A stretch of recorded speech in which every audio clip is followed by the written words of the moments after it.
Galatoomaa kabajamtoota daawwattoota televezyiina faana kun Riittaa Shoodha. Qopheessaaf dhiyeessaa Riittaa Taaddalaati. Gama daayirektingiitiin Faayisaa Addunyaa. Kaameraaf sagalee Limoonaa Riittaati. Ispoonsarri sagantaa Riittaa Shoo Pilaatineemii Allied Chemicals uffataan abbuukii pirootokoolii faana jiru. Artistoota keenya lamaan barreessaa fiilmii daayireektara ogeessa kaameraa Aleeks Jimaa fi weellisaa reefu lafaa dhufee fi sirbisaa jaalatame Diimaan Darrib waliin turtiin torban taasifne kutaan lammaffaasaa akka bareedaatti qindaa'ee jira. Nu faana bu'aa. Warshaa jamanaa daran ammayyaa'e keemistoota ciccimoo fi teekinooloojiin gurmaa'e indaastiriiwwaniif keemikaalota adda addaa qulqullinaan oomishee itti fayyadama isaa leenjisee gatii madaalawaan ni dhiyeessa.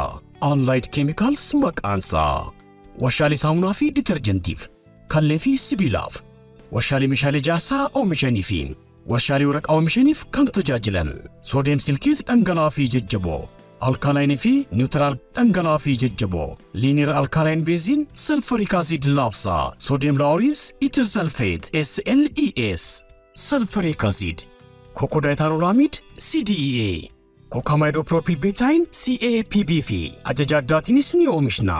Badhaasota ISO akkasumas Authorized Economic Operator AEO argannee jirra. Maallee oomisha indaastiriif galtii keemikaalaa yoo feetan Allied Chemicals haa ta'u filannoon keessan. Allied Chemicals ispoonsara Pilaatineemii Riittaa Shoo. Mee bakka torban irratti dhaabanneerraa gaaficha yaadachiiseen itti fufna jechuudha.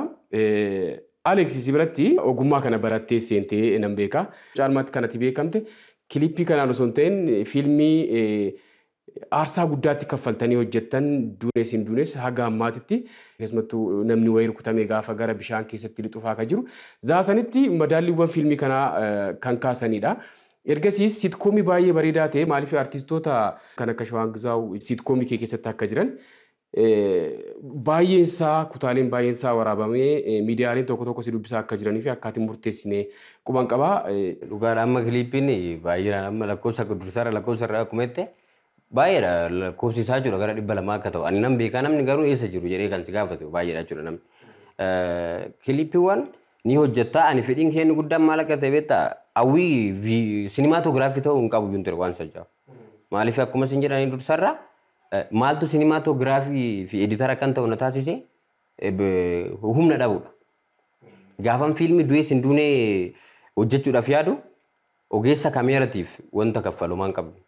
Nuti ijoolleen nu harka jiru aaktingii ijoollee hojjetanii ogummaa kaameeraa namni nu waraabuu danda'u hin jiru. Ogeessan biraa kaffinnee waraabsisuu yoo ta'e maallaqa nu gaafataa jechuudha. Namni biraa dhufee kan nuuf hojjetu ta'e editara nu gaafataa jechuudha. Kanaafuu humna hin qabnu jechuudha. Amman humna kiyyoof jabeessutti hojiiwwan kana dirqama ofii kiyyaa guutee hojjechuu kan narra ture jechuudha. Kanaafuu carraan ani qabu fiilmii du'ee sin duunee anatu waraabee, anatu ediit godhee, anatu barreessaa, anatu daayireekt godhe. Kana achirraa kaaseen waa hojii gara sinimaatogiraafiiwwan viidiyoo hojjechuu eegalee inni hojjedhaa. Hawwiin kiyya inni guddaan gara fiilmiti. Kanaaf amma fiilmicha irratti fookas godhee waan hojjedheef karaa sanaan naaf milkaa'e. Hawwiin kiyyas kaayyoon kiyyas isa waan ta'eef jechuudha. Sirbootawwan gaafa namaaf hojjettu immoo kameera namni situ abbaa nama iddoo sirba tokko fideetu akka takkatti na hojjettaa sin jedhu akka beelutti na hojjedhu sin jedhu akkamitti akka san hin dhufnee beektaa itti gaafatamummaa guutuu sin kennan ofii isaaniitiif iddoo qopheessuu ofii isaaniitiif shubbisoota waan hundaa xumuraniif maal gochuudhaaf waraabuma qofaaf si waamu gaafa sana maaliif haalati barbaadamsuus sin dhufu isaan karaa ofii isaaniitti hubatan amma ogummaa ijoolleen baay'een amma sirba ofuma isaaniitiif daayireektii godhu diraamaa daayireektiingii keessumaayyuu yeroo baay'ee amma waxan nama gara waggaa 5tiin baradhan ittiin eebbifameetiin kan bahe waa'ee hojii aartee jechuudha. Daayireektiingii isa jedhu kan amma kalaan biraatiin beektaa maalitti fakkaata jiru harka caalu persentii 80 baay'ee diraamaa kireet gochuu itti fakkaata. Sirbicha irratti diraamaa qofa kireet waggaa godhame daayireektii godhee namni sun itti fakkaata jechuudha. Kanaafuu ofuma isaaniitiif daayireektii akkan waggaa akkan godhanii fudhataa akkan waggaa fedhiin sirba nama sana ogummaan immoo akka ogummaa itti gaafatamummaa naa kameessan nan kabaja. Maaliif ogummaan kiyya waraabuu fi ediitii qofa oo ta'e kan na cinquu yeroo sanatti waraabeetoo ediitii gochuu akka kiyyaatti yaada nan kennaaf akka ogeessa tokkotti hin fudhatan immoo ijoolleen keenya waan jiran.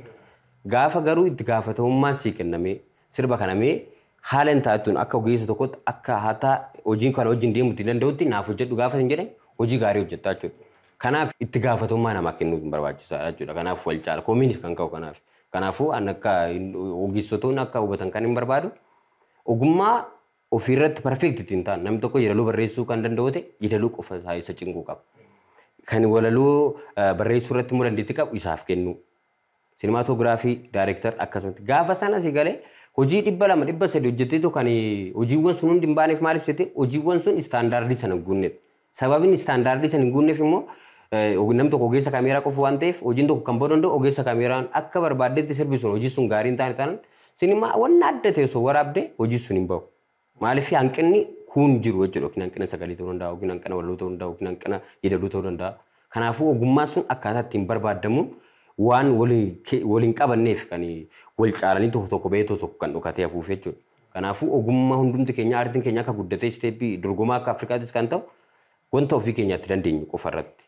Kan ogummaa nama itti ofii keenya hin dandeenye yookiin immoo beeknu tokko nama biraatiif dabarsinee kenna jechuudha. Gaafa sana hojiin barbaadamu iddoo barbaadamu galma nuti hojii sana osoo hojjeteen dura kaayifate sana daayireektirii galma sana ga'uu ni dandeessaa jechuudha. Hayyaa Aleeks mee waa'ee hojii kee fiilmootaa fiilmii seenaa Afrikaalee hunda Afrikaanota hunda walitti qabuu danda'u fi akka Afrikaatitti ilaalamuu danda'u beekamuu danda'u xumurtee jirta namoota tokko kominikeet akka gochaa jirtu ispoonsara soqottee jechuudha. Ani namoonni fiilmii baay'ee hojjetanillee kaka'umsa akkasii isaan keessatti hin argaati. Fiilmii tokko hojjettee uummanni kee waan si kabajeef waan si jaalateef achi dabartee Afrikaanota tokko gochuudhaaf aadaa duudhaa waan Afrikaanotaa hojjechuudhaaf umurii kee kanaan yaaduu keetiin guddaa galatoomii jabaadhu sin jedha. Namoonni aartii kanaaf fedhii ilaalcha bareedaa qabdan akka dinagdeetti ilaaltan Aleeks osoo qunnamtan waan bareedaan dhagee waan ta'eef aartii keenya keessatti waa gumaachuu dandeessu waliin taatanii jechuufi waa'ee isaallee akkanaa kaaftuun barbaada. Fiilmolee iddoo isin duniyaa akkuma jedhe fiilmii jalqaba gootutti sana booda fiilmiin lammataa kun yommuu ija koo fiilmii ija koo kan jedhu ba'ee jira amma yuutuub irratti viyuu hedduu qabayyuu fiilmichi fiilmii ija kootiin immoo waan tokko steeppii waan haaraa tokko jijjiiree fiduudhaaf yaaliin jira.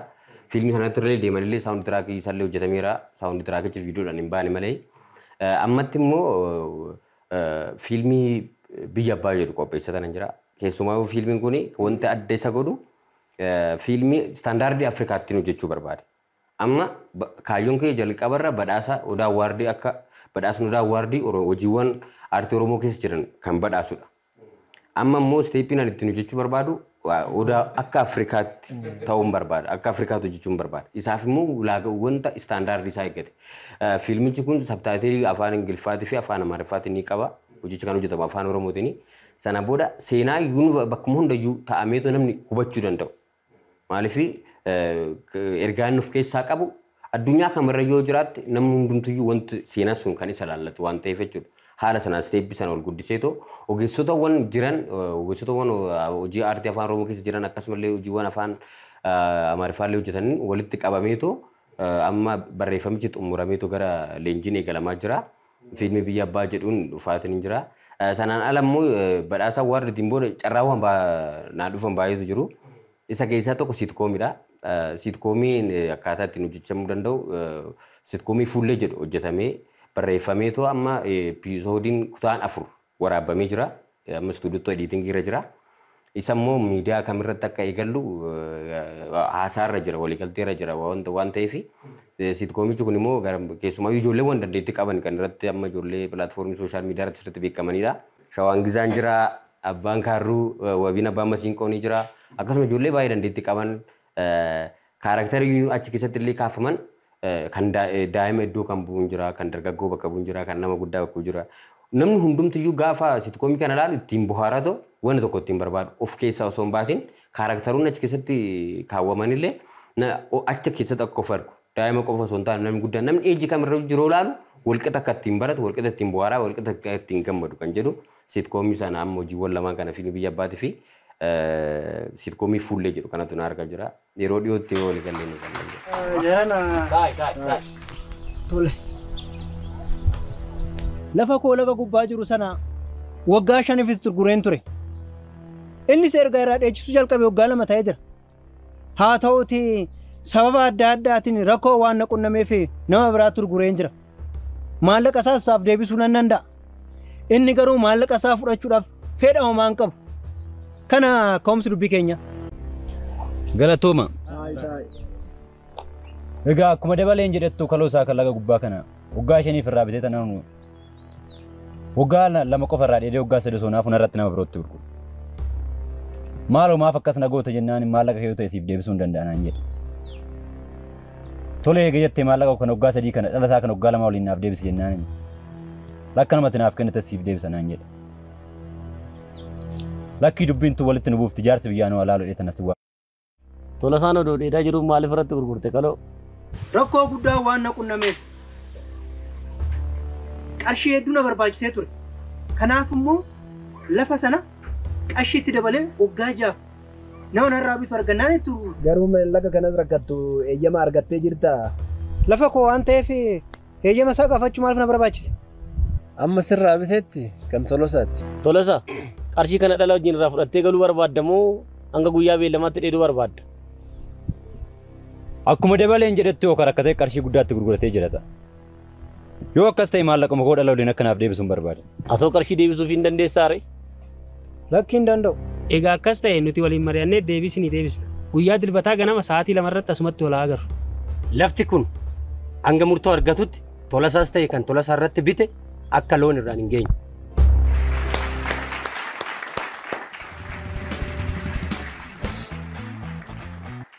Ayyee Diimaan kilippii baay'ee bareedaa ta'e sagalee baay'ee bareedaa piroodakshinii isaa gamoondaan namoonni kilippii keessatti hirmaatan hunduu baay'ee bareedaadha. Asirratti muuziqaa kana walaloo fedaloo kan waliin hojjettee Fiqaaduu Isheetuu yookaan Diinaa ol sulultatti aartistoota hedduu nama gargaaraa jirudha istiidiyoon isaa achi. Weellistoota gurguddoo waliin tanaan duras artistii Muluu Baqqalaa hojii ishee jalqabaa irratti hojiiwwan hedduu akka qabu nan beeka. Amma immoo dargaggoota keenya akka ajaa'ibaa gargaaraa jira Diinaa ol. Sirballee kiliippiidhaan ofiisaatiif hin qaba. Isa wajjin akka hojjettee quban qaba. Na waliin illee amata 12 dura aartii kana wajjin waan hedduu dabarsine ergasii jabaatee istiidiyoo bareedaa hojjete. Sirboota baay'ee babbareedoo ta'an qindeessaa jira. Diinaa ol baay'ee tokko galatoomi.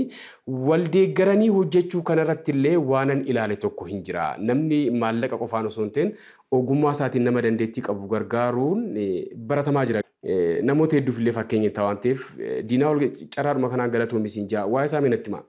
Ayyeeka sirbii kun mata dureen isaa walabdannoo jedha.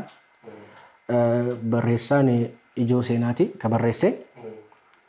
Qindeessaan Fiqaaduu Isheetuu Meelbaa Istiidiyoo Sulta jiraata.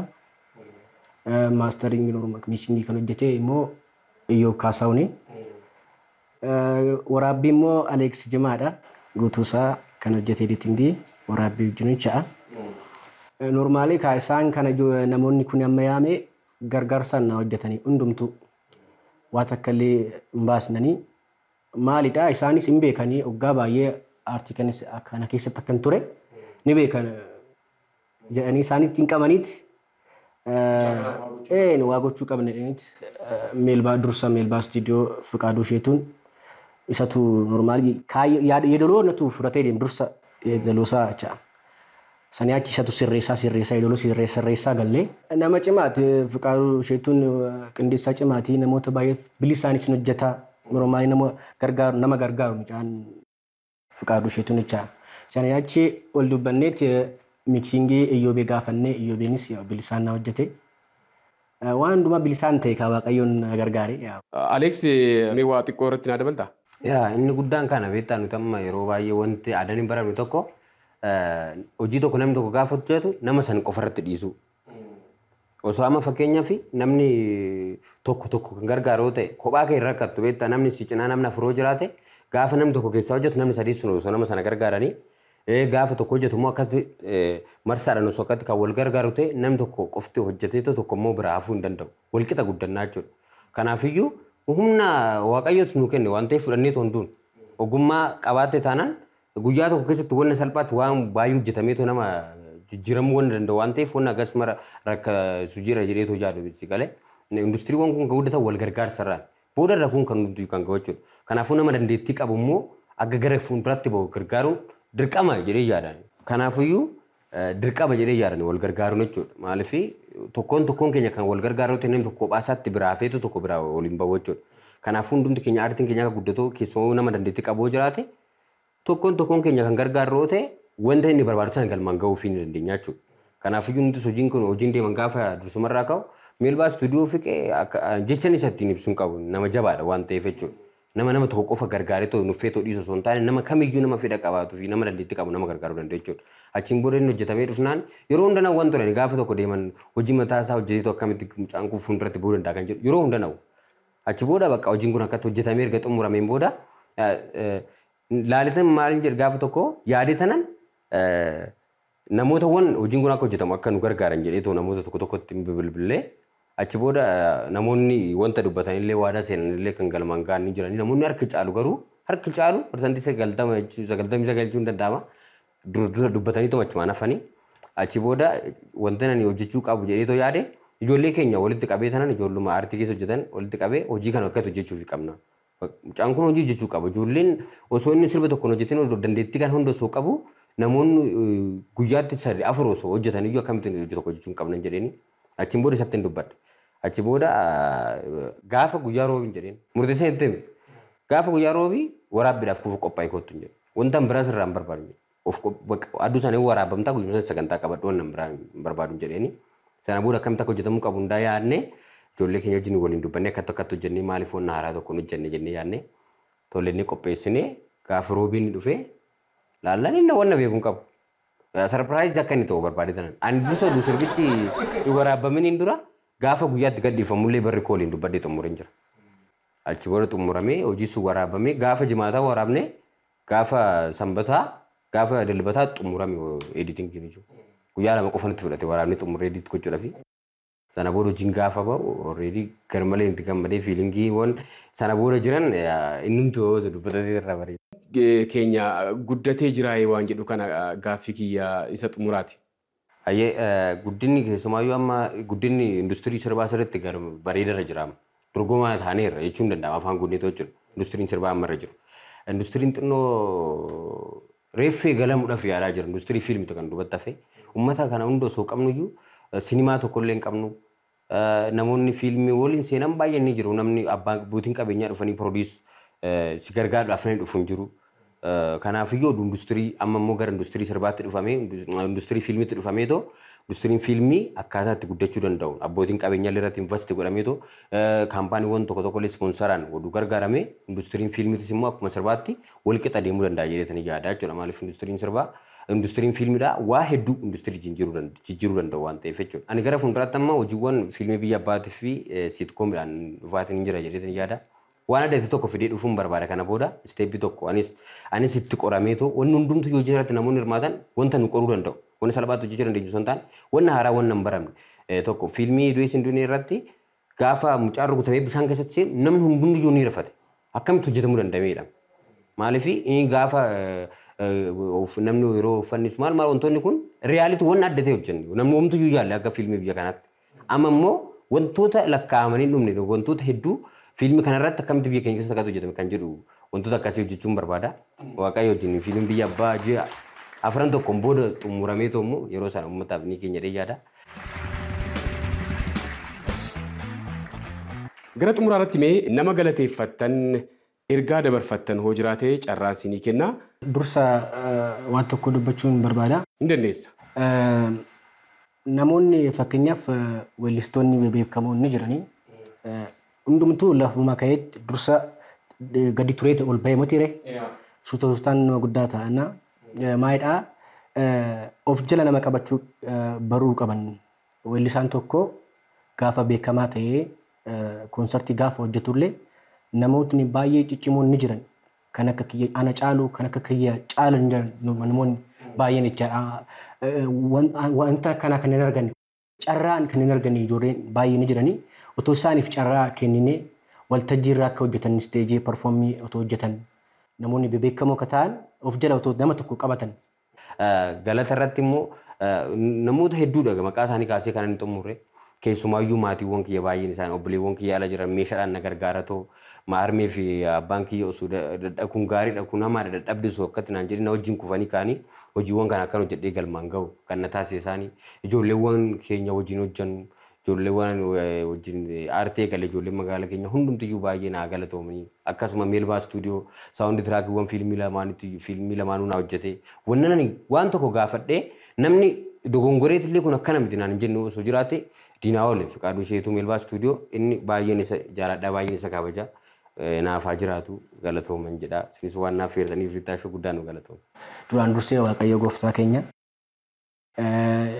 ittaansee immoo haadha koo isheetu asiin nagee muuziqaa irraa akkan jaaladhu akka duratti dubbadhetti isheetu jilba irra kufteerree muuziqaa keessa na galchite isheen naa galatoofamtu galatoomin jedhaan armeetiyyaan ittaansee immoo meelbaa istuudiyoo Fiqaaduu Sheetuu na wajjin baay'ee dhamaa jira ammas dhamaa jira baay'ee naaf galatoomin jedhaanii Fiqaaduu Sheetuutiin ana qofaa miti nama baay'ee gargaaraa jira Fiqaaduu Sheetuun jechaa taansee Aleeks Jimaa waa'ee isaa dubbachuu hin danda'u nama qulqulluuti ana qofas hin gargaaru nama baay'ee gargaara inni isallee naaf galatoomin jedhaanii keerogiraafarii kan hojjetan ijoolleen ni jiranii koomartikeet suulta achuma ijoollee suultaati isaanis nan galateeffadha.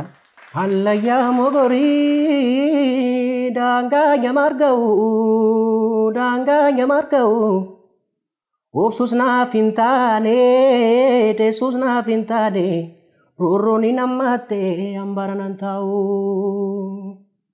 Surree jilbarraan dhumtee abbaatu waraannata surree jilbarraan dhumtee abbaatu waraannata roorroo keeffeetti dhuftee abbaatu tattaafatee. Yoo yartuun nama nyaartee maal saataanii ilaalu nyaara dhowwatu malee akka isheen namuu nyaarree biyyoo nyaachisuu malee yoo sayyartu raananii gaafa sodaata malee. Randa gamaa motobii bajjii baqaqsuu kooti yaa randa gamaa motobii bajjii baqaqsuu kooti. Shira yartuun dadhabee kee godaanuu kooti shirri yoom dhugaa moote yoo waaroo martee malee yoo xiqqoo turtee malee ba'ee daggalaan jira dhugaa barbaachaan joora.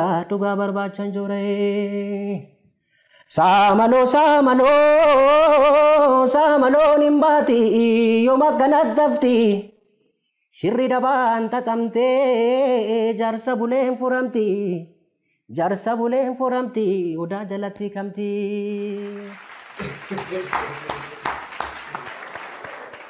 Ayyee lamaan keessanuu turtii taasifneef guddaa galatoomaa isiniin jaa. Kabajamtoota daawwattoota keenya turtiin torban lamaaf artistoota lamaan kunneen waliin rittaashoo irratti taasise kana fakkaata. Qopheessaaf dhiyeessaa Rittaa Taaddalaa gama daayirektingiitiin Faayisaa Addunyaa kaameraaf sagalee Nimoonaa Rittaa ispoonsarii Pilaatineemii Rittaashoo Allied Chemicals uffataan abbukkii pirootokooliin afaan turan. Torban keessumaa kabiraa taphoota babbareedoo kanneen biroo qabadhee haga walitti deebinutti horaanaa bulaa. Ammayyaa'ee keemistoota ciccimoo fi teekinooloojiin gurmaa'e indaastiriiwwaniif keemikaalota adda addaa qulqullinaan oomishee itti fayyadama isaa leenjisee gatii madaalawaan ni dhiyeessa. Allied Chemicals maqaansaa washaalee saamunaa fi ditarjentiif kallee fi sibiilaaf washaalee meeshaalee ijaarsaa oomishanii fi washaalee waraqaa oomishaniif kan tajaajilan soodiyem silkeet dhangala'aa fi jajjaboo alkaalaayinii fi niwutiraal dhangala'aa fi jajjaboo liiniir alkaalaayinii beeziin salfariik aasiid laabsaa soodiyem laawuriis itersalfeet SLES salfariik aasiid kokodaayitaanolaamiid CDEA kokaamaayidoopiroopilbeetaayin CAPB fi ajaja addaatiinis ni oomishna. Badhaasota ISO akkasumas Authorized Economic Operator AEO argannee jirra.